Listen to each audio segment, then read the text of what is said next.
Ateşkəs pozulandan sonra xəbər yayıldı ki, İran İsrailə bir neçə raket də atıb.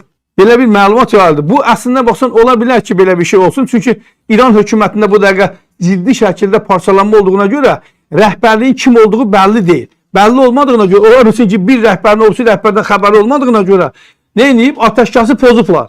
Buradan deməli, Xarici İşlər Naziri paylaşım edir ki, biz ateşkəsi dayandırmışıq.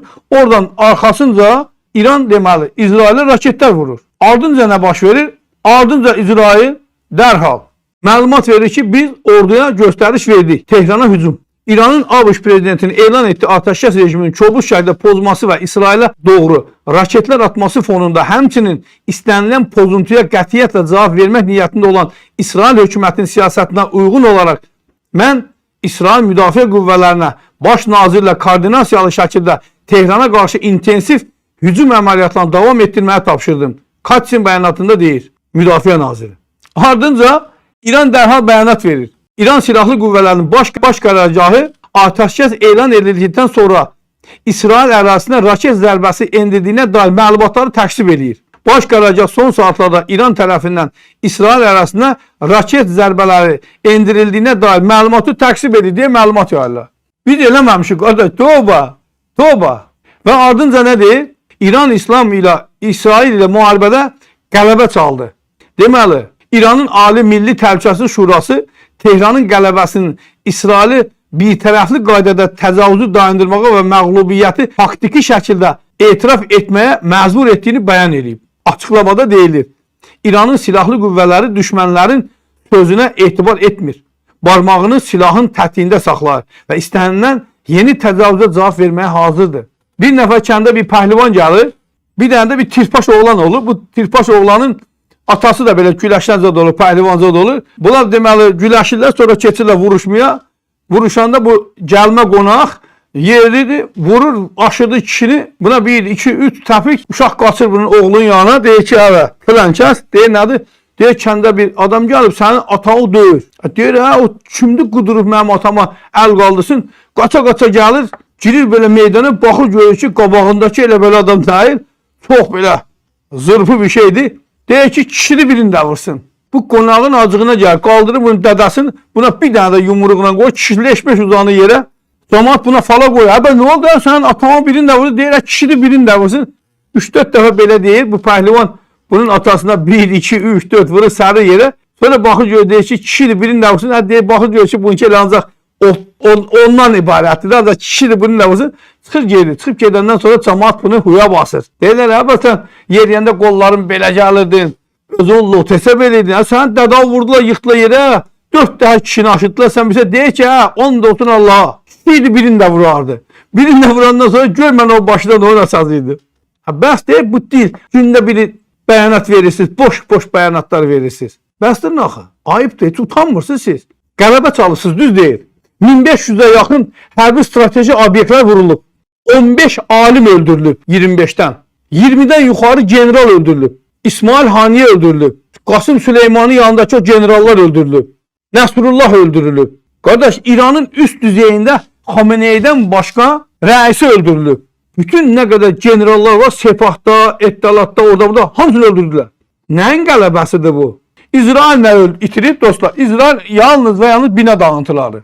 Ha, Xeybər attım, Məşəd attım, nə bilim nə attım, 3 dənə 4 dənə raket attım sənə, səndə olan yaşayış binaları dağıldı. Nə olsun dağıldı? O dağıntını Amerika kısa müddətə bərpa edəcəkdir. Zaten İsrail Qəzzanı o vəziyyətdə dağıdır ki, orada yaşayış olmasın ki, insanlar köçsün, geçsin, özü gəlsin, çözsün, oranı düzəlsin.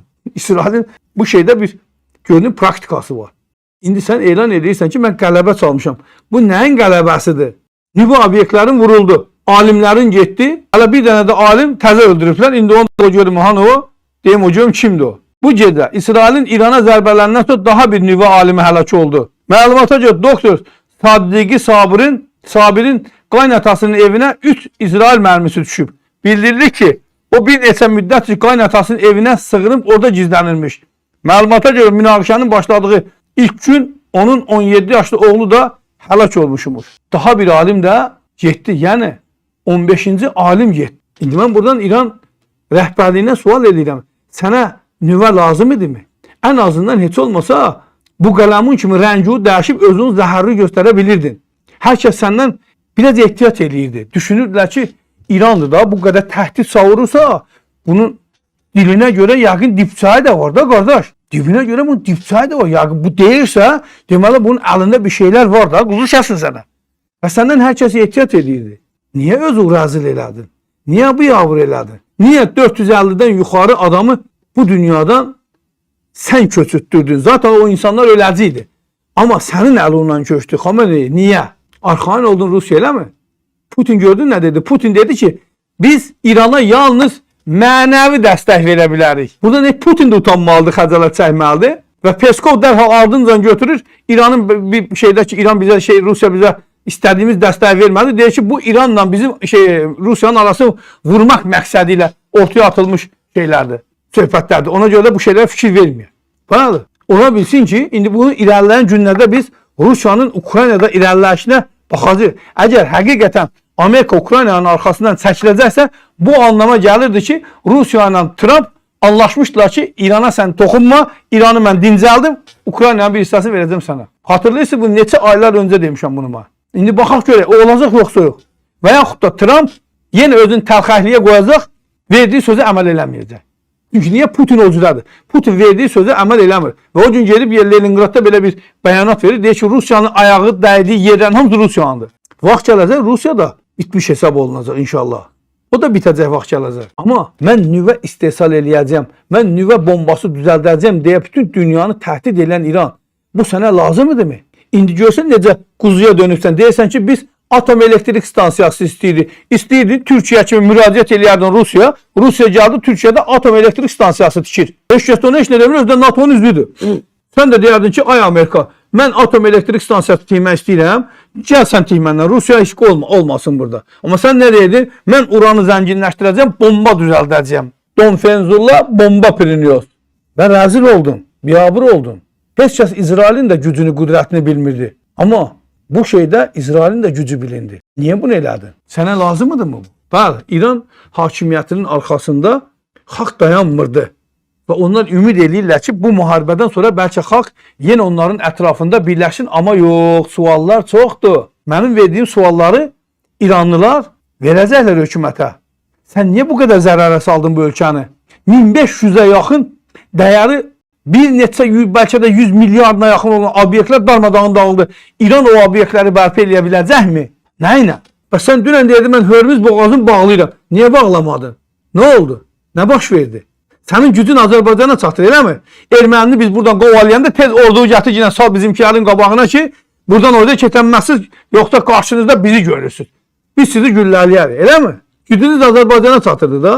Təbii ki, Azərbaycan da geri çəkilmədi sizin qarşınızdan. Azərbaycan da sənə sözünü dedi. Getdi də, sənin o qardaşın ermənini də iti qovan kimin qovdu? O qardaşım dediyin, ha deyəsək, kökümüz birdir. Bəli, sizin kökünüz birdir. Qardaşım dediyi ermənini Azərbaycan qovdu. Baxmayaraq ki, bu qədər təhdid yaradırdın. Mən Xameneyinin yerinə olsam, bu dünyadan köç edib gedərəm. Trump'ın bu açıqlamalarından sonra. Trump səni yerin dibinə soxdu. Oturmuşdun bunkerdə, bari heç olmasa bunkerdə öləydin. Dediyim kimi, İran xalqının yaddaşlarında bir qəhrəman kimi qalardı.